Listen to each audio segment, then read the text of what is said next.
And then, okay, we started recording. Kerstin is recording it. It was supposed to be my job, but thank you, Kerstin. Yeah, then I'm gonna let Kerstin share the voting form. We will count the votes, and then we'll go back to the main room, and we will stick around for the fireside chats with Dr. Michaela and the guests from IOTA and Web3 Foundation. Does that sound good? Yeah, everybody excited? We have a democratic process in front of us. Yay. Very good. Nice. So the rules would be, Kenrick will have 5 minutes to present himself. It's his choice. Does he want to speak for the whole 5 minutes? Does he want to open the floor for questions after some time or something like that? That's on him. Since we do have only one candidate, we may let it go a little bit longer. If you guys have questions, I would love to open up the space a little bit if everybody's okay with that. If not, we can finish how we said we will finish, and that's about it. Right now, I am seeing how many? 17 participants in the room, which will limit the amount of votes to 16. Please, if you join this room, don't try not to jump rooms around. We would like to have fair voting and things like that. We have 11 people still in the main room.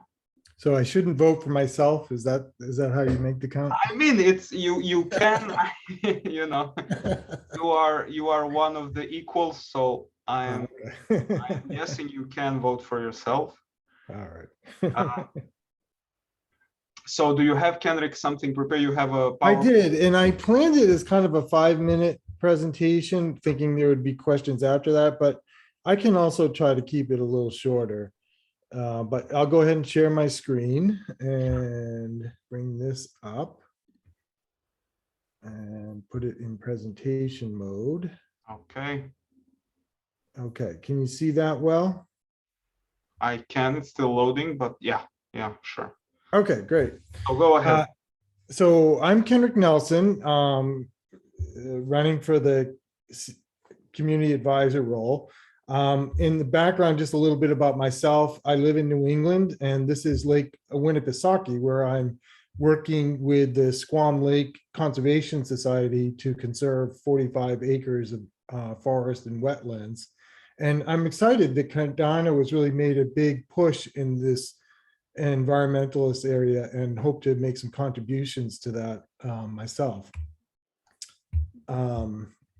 So my vision for the Catalyst governance is to first and foremost represent the Catalyst members that are by actively listening to the community advisors and others regarding the community's needs, to be an advocate for the Catalyst members by collaborating effectively with the other members of the Catalyst Circle, and to be someone that empowers this community by developing effective tools that really enhances the community's ability to create global impact. So my specific goals in this role are to kind of complete a review of what the feedback has been from the community advisors, and pick 2 or 3 priorities to really try to push forward. And one in particular, I see that the first group has been working on and has in progress is to improve the reward system for incentivizing high quality reviews and higher numbers of reviews of the reviews. And I agree that that's an important issue that we should keep making progress on. And then, I think finding ways to strengthen the reviews really involves recruiting and training effective community advisors, and as this previous one said, getting the incentives right. So that'll be a big part of my effort. And then a big issue, important issue for me is how we aggregate reviews so that we have a fair, informative feedback to the voters. I think that's a challenging issue that Jeremy Pitt was just kind of talking about, and that's something I'd be interested in initiating some work on. And then a little bit about my own Cardano story. I began exploring the cryptocurrency markets in 2017 and was deeply impressed with Cardano's rigor. I had the opportunity to meet Charles in January 2018 when he was here in Cambridge to lecture at MIT, and he sold out a meetup group that ended up overflowing one of Cambridge's bars that night. And then shortly after that, I enrolled in an MIT winter seminar to learn more about Haskell and category theory for the mathematicians out there. I ran the Ada Stars ITN stake pool with my son. I'm not currently operating one, but I'm in discussions with people about maybe doing that again. And then for Fund 4, I was awarded the Diversify Voting Influence, in which I've been collaborating with a Brazilian and African physicist. And we're really hoping to push that initiative forward to improve the voting process. And actually, I think from some discussions with the CAs, that kind of process could also influence how we aggregate the reviews and the rankings for the community advisors. And I've been an active participant in that role since Fund 5. And I am currently enrolled in the Atala Prism Pioneers program because it seems that digital identity is going to end up being an important part of improving our governance processes. And I hope to work with all of you on building a better future empowered by the Cardano network. And then a little bit about me. I am the proud father of 2 boys. Travis is a professional musician, and I had to put this picture in there that was taken about 8 years ago because one of his gigs right now is with a Grateful Dead cover band. And then Ethan is a junior studying electrical engineering. And I am an engineering leader. That's my primary profession. I am the founder and president of Photrek, my own company. And I have a lot of experience as a technical director and program manager with, large and mid-sized companies. And that includes 4 patents on information fusion. I'm an educator. I was a Boston University research professor for several years. I taught high school physics and chemistry. And actually, I'm currently talking about a potential position with Northeastern, which is another great school here in New England. And I'm a scientist. I have invented a pretty unique and I think really worthwhile approach to the statistics of complex nonlinear systems. And that mathematics is, why I got interested in the voting process and how we can improve that. And then, I have degrees from MIT and Boston University that kind of got me here. And so my goal is to help empower the community and make it really impactful. And hope to have your support and would love to take your questions. Thank you, Kendrick, very much. That was about 5 minutes. Thank you for taking the time.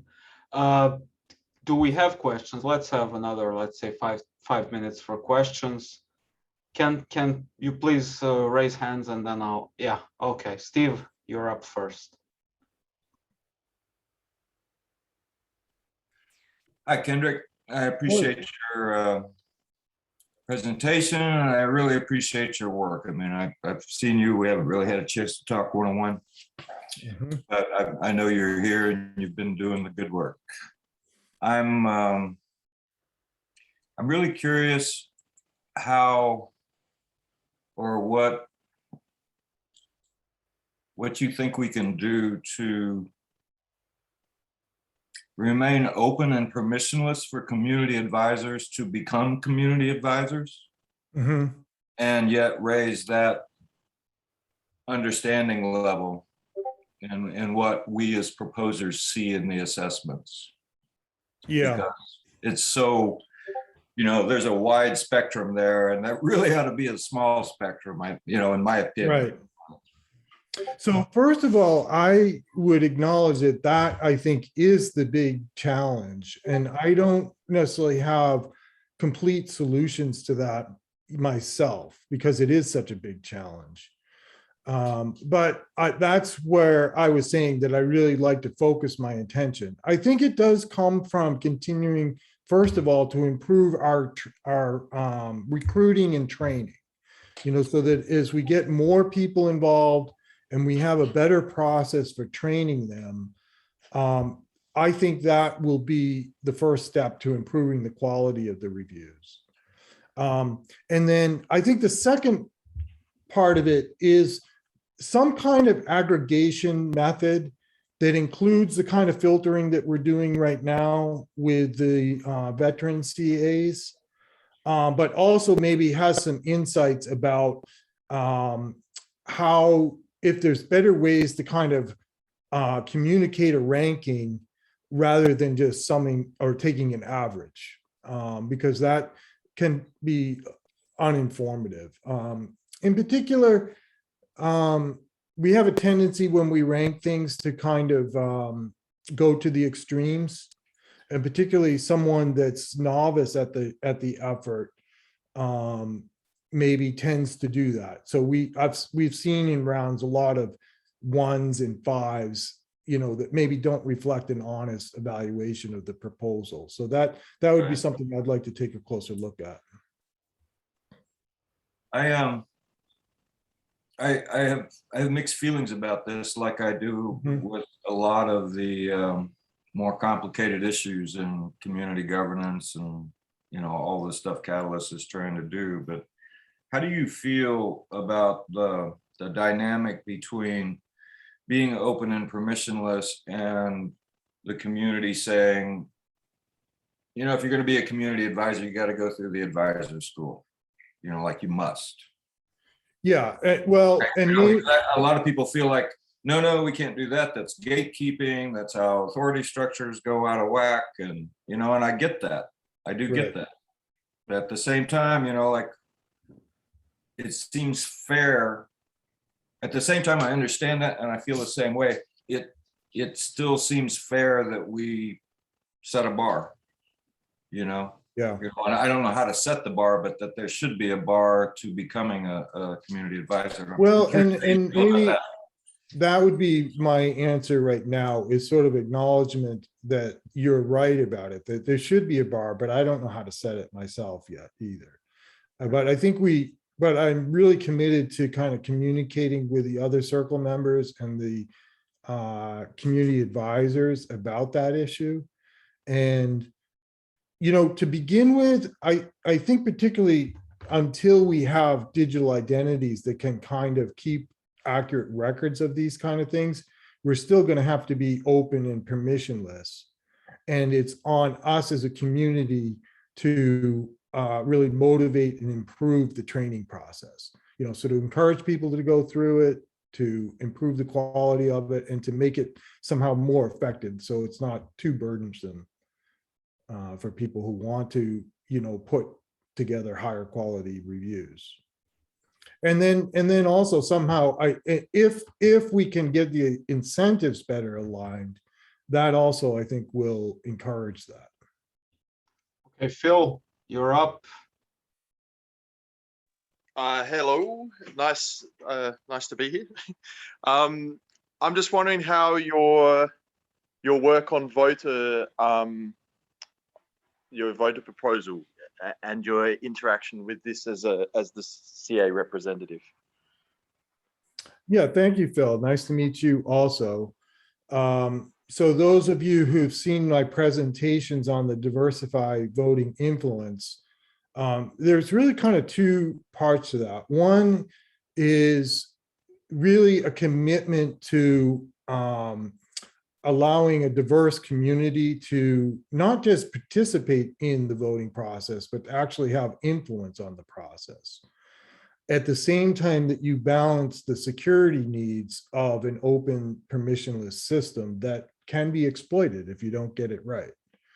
Now, my colleague Andre Vivella, who's a Brazilian scientist, have done prior work, and he's a international expert on majority voting processes.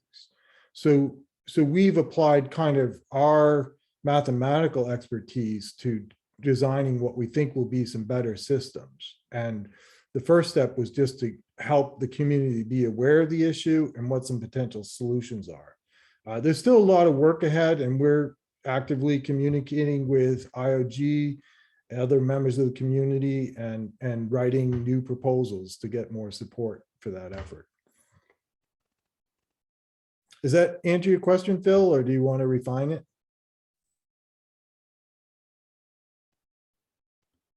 Phil is blown away by your answer. Yeah, sorry. Well, I'm on my is that, phone and that's it's hard to either manage. good, or maybe it's, I didn't communicate it in a way Yeah, that's no, understandable. I was probably wondering how you think that your role as the CA representative and your task of spearheading the research into changing the voting system, or at least looking into Yeah. options to change it. Well, I How do hope these you? things will be compatible.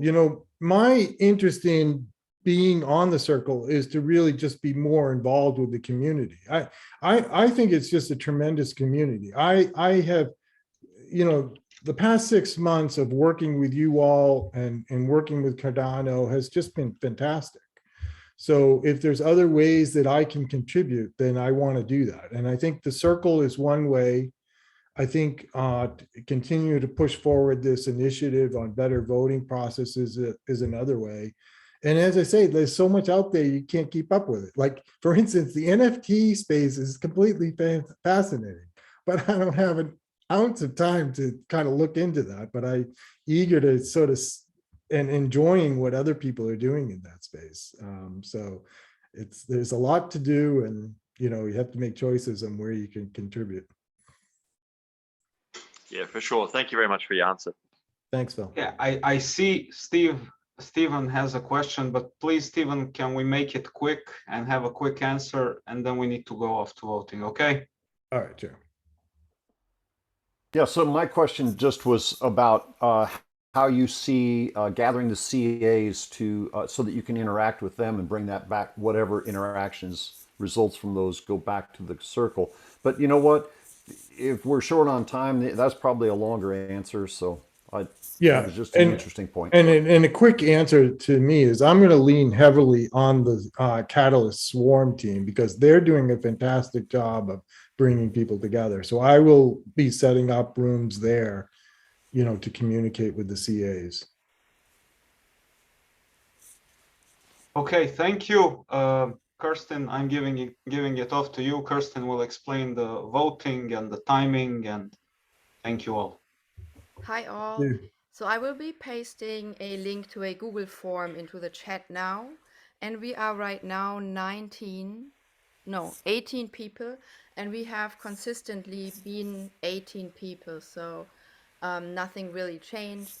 I think somebody just dropped in and out, probably to check if everything goes well. So once I am pushing the return button and you get the form, you are all allowed, including you, Kendrick, and including us as well, as far as I understand, to cast exactly, obviously, only one vote.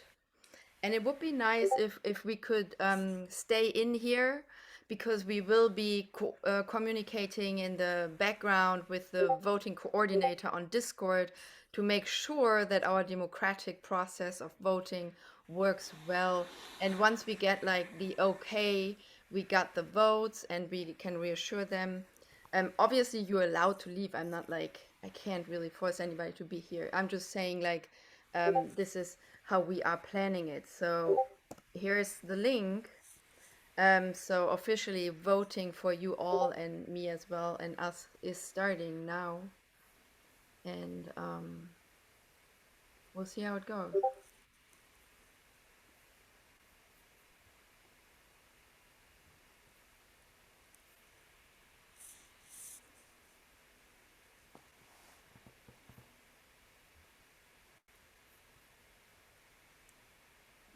So we heard back from the back end, everything works so far. So we are doing good here in the breakout room.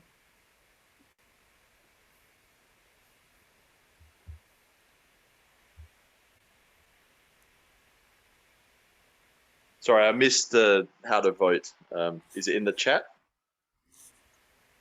Yes, it is. Yeah, there's a link in the chat from Kirsten. And Yes. now we are all voting for Kendrick to check that it works, right? He's the only one nominated at this time. And I just Yeah. definitely want to check this. We're all voting for Kendrick. I think he's going to do a great job, right? You could also not vote, and then I mean, if nobody would vote, then apparently that would be like a negative.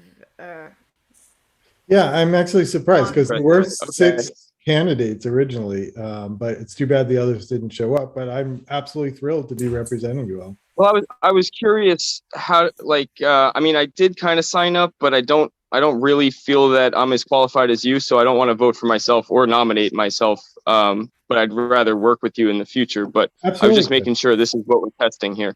Mhm. I'm just saying hi. I'm Chris. I Nice would to say meet that you. you're as qualified as anyone. So maybe next circle. Yeah, Yeah. exactly. I'd like to see how it all works. I'm doing a lot of things in other levels of the community, and I have some things that will help Kendrick in his journey, especially in the NFT space, because maybe even the answer is right in front of his face with the tokens.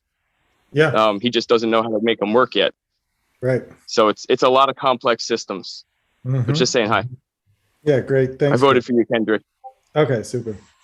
So I will let you guys know once I'm hearing back that our votes have been shared and are like valid.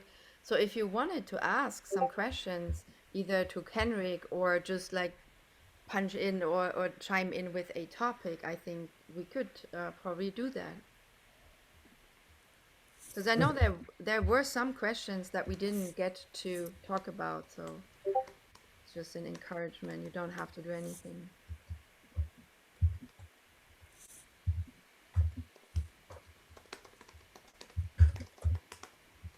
Yannick, I wanted to ask you, do you maybe follow like on the wider, maybe on YouTube or on Twitter, do you follow discussions, maybe some other technical discussions, but that refer to Catalyst from people who are not really actively participating in Catalyst? What do you think about that? That's an interesting question. You know, for me, maybe like others, it's been a 3-year journey, and I do talk, prior to COVID, I was going in person to meetups here in the Boston area. And I say there were groups and people that were very excited about Cardano. But then, for instance, Algorand is headquartered here in Boston. So there's a lot of people working on that and very supportive, and they're doing excellent work too. And you've kind of triggered, this is kind of separate but offhand, that I remember in one of my first meetups, there was an individual who would come and he'd be complaining about one scam after another every week.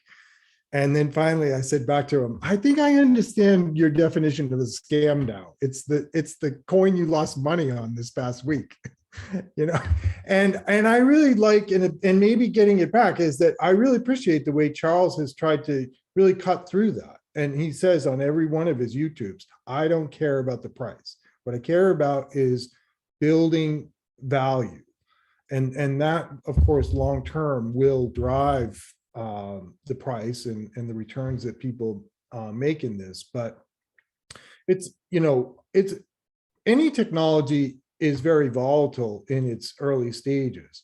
And we're sort of seeing that in the extremes with cryptocurrencies, because it's so open and it's so global and there's so many people involved.